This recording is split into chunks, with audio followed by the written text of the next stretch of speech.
Hello everyone, welcome back to another video. I hope you're all alright.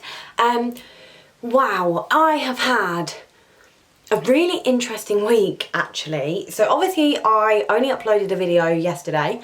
I was very delayed on that front for a few different reasons, as I kind of covered with you yesterday. And what I did say was that the reason I put that back was because I had a little bit of news, and I say it's a little bit of news and I feel like I've hyped it up to be this really exciting thing, and it is really exciting for me, and I don't know, I just feel like everything is kind of come to a bit of a close, that I feel like I've got a bit of closure on things and now everything can kind of start moving forward.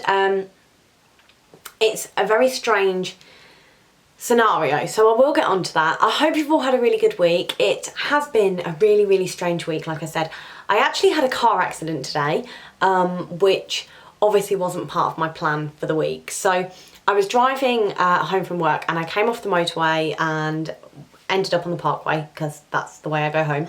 And as you're going down this stretch of parkway, there's still 3 or 4 lanes. It goes to 4 and then it goes to 3 and then eventually it goes to 2.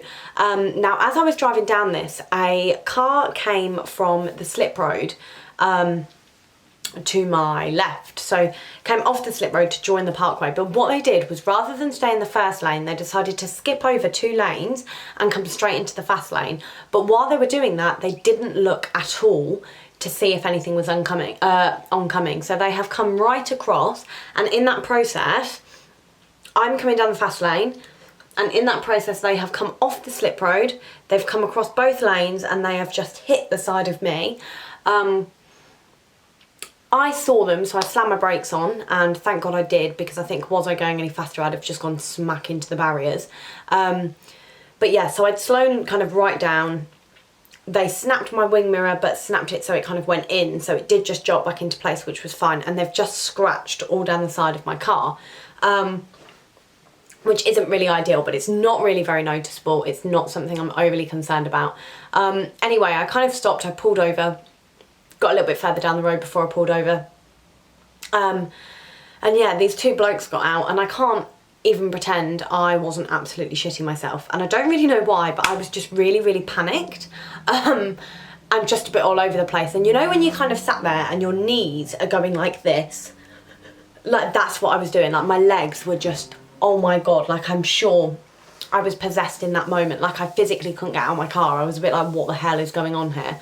But anyway, yeah, so that is my little drama of today. I had a bit of a car accident, but I'm alright, my car's alright, everything is alright. It's not the worst thing in the world. Worse things have happened. I was very lucky that it wasn't worse than it was. I think when somebody comes and hits you side on at 70 miles an hour, it's not exactly, you know, the nicest thing. But I'm alright. It could have been a lot worse. I could have been squished, but I wasn't. My car, absolutely fine. Stella is good. Stella is still rolling. Stella is still my mode of transport. It's weird though, because I was literally like driving home from work, and the whole time I was driving home I was thinking about selling my car, and I don't want to sell my car. I've only had my car about 18 months. I've not got anything flashy or anything like that. I've literally got a Seat Leon that's now about 9 years old, but it gets me from A to B. It's really, really good on the diesel, and I just love it. It's just really nice to drive. So but I was just thinking about it because I don't know, I kind of go through, I don't know if anybody else does this, but I go through like little flits and little stages, if you like, where I go from wanting a really, really nice brand new Volvo XC60, Range Rover, whatever, wanting a really, really nice brand new car, to then actually I want an old banger. And so I was driving home today, and the whole way home I was thinking about selling my car and getting myself a bright pink, really old Volkswagen Beetle, and I don't really know why.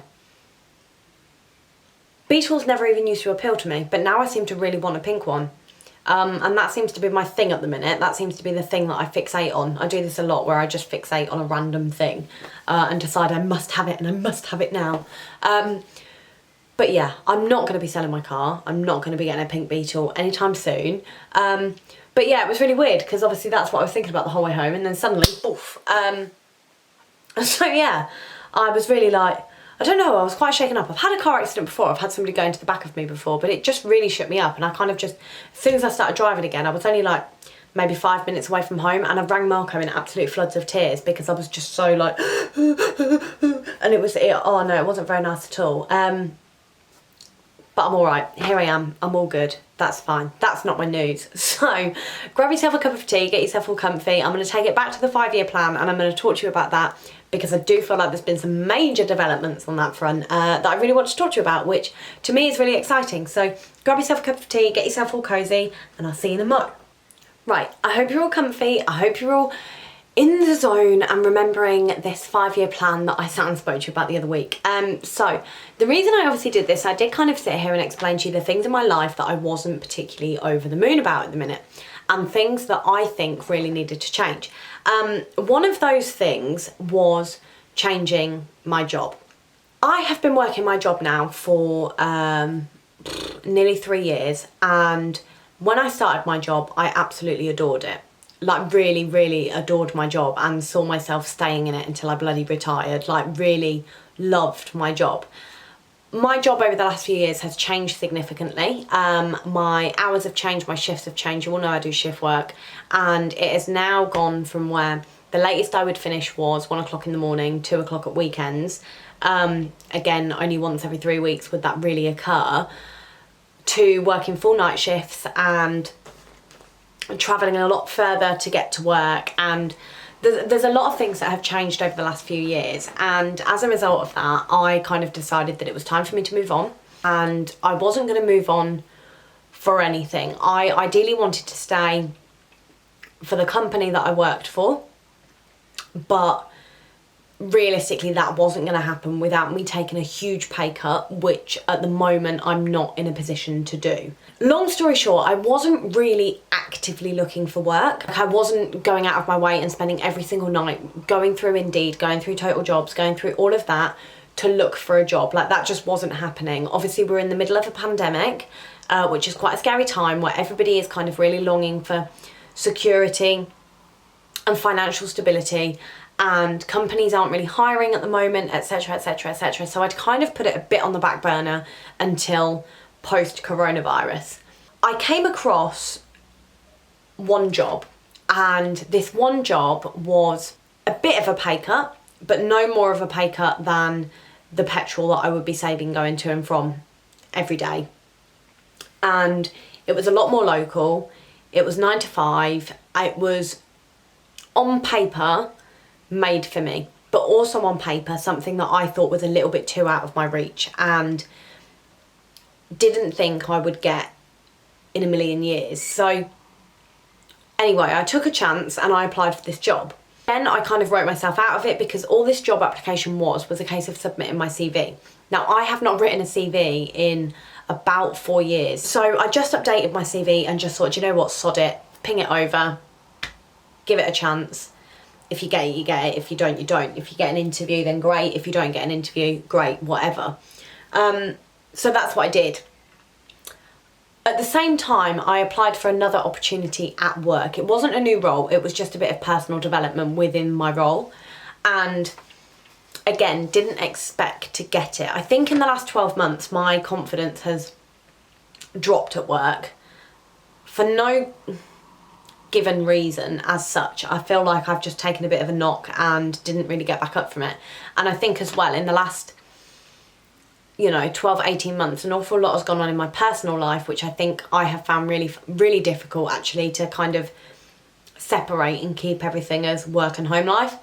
I sent over the application for both, and anyway, last week on Tuesday I got a phone call from the place that I had applied, and they invited me to an interview. Now obviously with COVID, interviews aren't really going ahead the way that they would go ahead, was it a normal June, not in the middle of a pandemic. So anyway, I said yes, and it was a Skype interview, and I don't know, I just felt really, not blasé about it, but I didn't really feel like overly excited. I didn't feel really nervous, because I'd kind of written off in my head that I was gonna get it, but then at the same time, I really felt like I was. Like, I kind of already felt like I got this job. It was really weird, but the way my mindset just worked, I was just kind of there like, I'm gonna get this. And when me and Marco would talk, and we would talk about the next few months, and I'd be like, well, I'll be working 9 to 5 by then. And so in my head, I was kind of like, I've got this. And I believed that I'd already got the job, although I didn't, like, it was weird, and I can't really explain it to you. But as much as I knew there was a good chance I wouldn't get it, I kind of felt like I had to act like I already had. So that's exactly what I did. I just kind of behaved as though I'd got that job, and I would spend my nights looking at stationery, and I would spend my nights looking at clothes that I was going to wear if I got this new job, because I'd need a new outfit and all the rest of it. So that's what I was doing, like, all the time. So anyway, the Friday came along and I had this interview, and to begin with, I really felt like I'd fluffed it up, and I didn't feel like it was going very well at all for about the first 10 minutes or so. I felt like the first question kind of threw me off a little bit, and I was a bit like, what do I do? But then by the end, I just felt like I was flowing with it, and I honestly felt like every single question that they asked me, like, have you ever gone into an interview and you're being asked all these different questions and you feel like you are winging it, and you feel like they're asking you these questions, and in your head you're a bit like, I don't really know what you've just asked me, so I'm kind of just gonna come out with any old spiel that sounds like it could be an answer. There was none of that. There was none of that kind of making it up on the spot. I almost felt like everything they said, I just straight away, I've done that, and this is how I do it, and this is what I'm good at. And it was really, I don't even know the words. I've definitely caught the sun. Sorry, I've got like such an itchy back. I think I've burnt, and now it's like just at that itchy stage. But I don't know, I just felt like I had answers to everything, and confident answers as well, like answers that I think if they were to question me on, like, I could really back up and be like, actually, yeah, this is true because this, so on and so forth. And I kind of came off that interview feeling like I smashed that, and I almost felt like I just had a conversation with my friend. Like, it was really weird, but I felt really confident. And then I went back to work that night, and I had a really good shift, and there was part of me that was a bit like, don't really care. Like, I don't really care if I don't get it. I'm all right here. And then the following night, I had a horrible shift, and I didn't want to be there, and I couldn't wait to have my days off. And it just, like, everything just seemed really weird. On Tuesday, obviously it was a bank holiday, but on Tuesday I got a phone call to say that I was being offered the job, and that they knew they really wanted me, that it was a definite job offer, and I couldn't believe it. But I accepted it. So I have now got a new job. So I went into work on Wednesday and handed in my notice, to then find out that the development opportunity type thing that I had submitted at work, I had been accepted for that as well. I still handed in my notice. I don't know how I feel. Like, I feel really excited to start this new chapter, really excited. But at the same time, I'm so nervous because it's change, and I have never been overly good with massive changes. Like, I just panic. I mean, as soon as I start, I kind of fall into it and everything is fine and everything is hunky-dory. But at the moment, I am just in complete panic mode about, oh my God, what if I hate it? But at the same time, I feel really quite sad because this is a huge part of my life. It's like, I said to Marco earlier in the week that when I started this job with a different name. I wasn't married, and like nothing big had happened in my life. Like, I'd gone to uni, I graduated, I then went to work in a children's home, and I was team leader there for 2 years, and then I got this job. And this job at the time, like I said, was just perfect, and I loved it so intently that it seems barbaric to me that I'm now leaving, and that now I'm like, I need something else, and I need that routine. And it all just seems very, very strange. But when I started this job, I started it as Amber Bridges. Amber Itzo didn't exist. I wasn't married. I got married. I went on my honeymoon. I then had my first operation. I was diagnosed as infertile. I then had my fallopian tubes removed. I then had my little mental breakdown, as it were, and went through all that while I was there. I went through the IVF round 1, I went through the failed IVF, I went through IVF round 2, and that failed again. And now I'm here.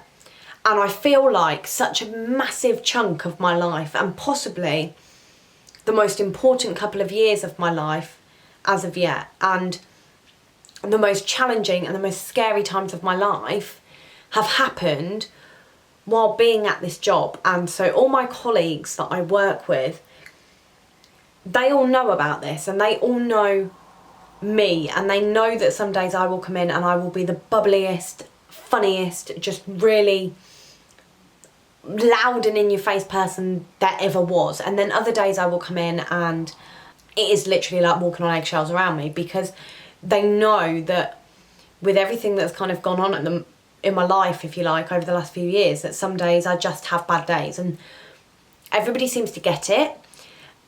And so the thought of going somewhere else where nobody knows that background and nobody knows any of this is quite scary, but at the same time it's so exciting, because I almost feel like I need to put that behind me. And if I am going to move on from the IVF, and if I'm going to have a big break from the IVF, and I'm going to put all of that in a box, and I'm going to put the last 2 years in a box and move on, then maybe now is the time to move on from work too. I don't know, like, I'm really excited. So what I'm going to do, I'm basically going to work for a local charity. I don't think it's so much of a local charity as a huge national charity actually, but I'm going to work at the local branch, and what I will be doing, my job is going to be basically supporting families of those who have learning disabilities, and it is going to be my responsibility to communicate with the families and make sure that the families are getting all the relevant support that they need legally, and that everything that they need is provided to them, and that the right channels are helping them do that. So you will remember, if you watched it, if you didn't, it's on my channel, please do go back and watch it, but you will remember these pieces of paper, which have been nicely written up in my Law of Attraction planner. One of my goals for the next year was to find a new job, so I've straight away ticked that off. Now, I don't remember if I spoke about this in my video or whether or not it is something that I've written in my planner, but in my planner I speak about my desire to work from home. Now, I have wanted for a long time an office job that is 9 to 5 or 8 till 4 or whatever, just regular hours Monday to Friday, and I've finally got it. So that has been ticked off. My regular hours has been ticked off. So my routine, the routine that I want, is going to be ticked off. So there you go, straight away I've got them ticked off. On top of that, the morning person, that I can now work on, because I am going to be up at the same time every single day. So that is now a challenge that I can work on. So like I said, I'm not sure whether or not I specifically spoke about it, but one of my things was working from home, and in my Law of Attraction planner there is a page where you kind of write your life statement, and in that you write the future as if you are in the present tense. So you write about your goals as if you are living them. So in mine it was a case of I wake up and I roll over and I see my husband, I get up, I open the windows of our huge cottage, and once I've opened those windows, the smell of the wisteria that has grown over the front of my pink door has wafted in, so on and so forth. And I speak about going down my stairs, and I describe what this staircase looks like, and walks into this kitchen, and again describe what this kitchen looks like, and I see my children and I've named them, and everything in there is as though it is real. And in that I talk about having a home office and working from home. So this job is predominantly home based. There are a couple of days a week where I will be in the office, but predominantly this room, so what is my dressing room, will be getting turned into my home office. So I am really excited to do that. I found the desk that I'm going to get. I'm going to order that. Chair wise, I'm just going to use the chair that I've got now for a little while, as the one I want is far too out of my budget. So I'm just going to use this for a little while. I'm going to decorate this the way I want to. And yeah, everything just seems to kind of be falling into place. Like, I'm a big believer that everything happens for a reason, and I think this IVF has failed, and it has given me the chance to start a new job and go elsewhere and have a bit of a breather. And I think I need it, and I really think I need that year of just knowing that IVF at that point is not a priority. So I now have a year to kind of do as I want, to tick more things off my list, and in a year's time, who knows where I'll be.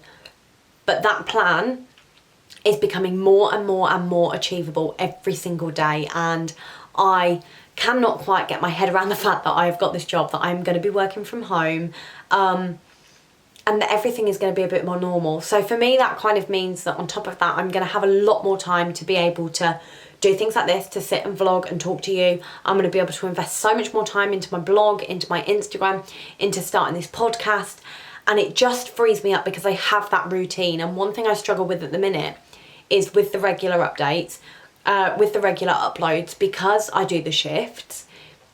It is hard to promise that if I am working really long, awful shifts. If I've got a week of night shifts and like where I'm obviously all over the place, if I'm starting on an early and then finishing on a late, when I've been up at 4 o'clock in the morning, the last thing I want to do when I come home is to film a really energetic, really excitable vlog for you all, when actually all I want to do is go to sleep. With this, and now I've got that routine and I'm going to be working from home, it just makes my life so much easier, and I will be able to do that and invest the time into doing the things that I enjoy, like this. So it is exciting. I think the excitement will keep building. I've still got 4 weeks left. So I handed in my notice 2 days ago.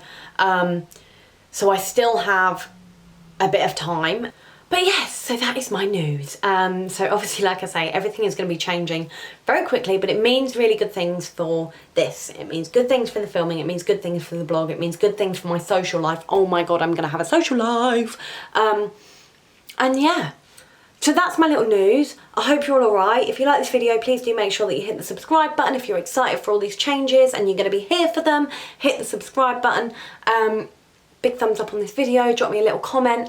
Let me know what changes you want to make in your life, how you're getting on in this horrible pandemic, and you know, now we can, in a few days, mingle again from a social distance with 6 people. Yeah, just let me know how you're doing, and I will see you on Tuesday. Thanks for watching. See you later. Bye.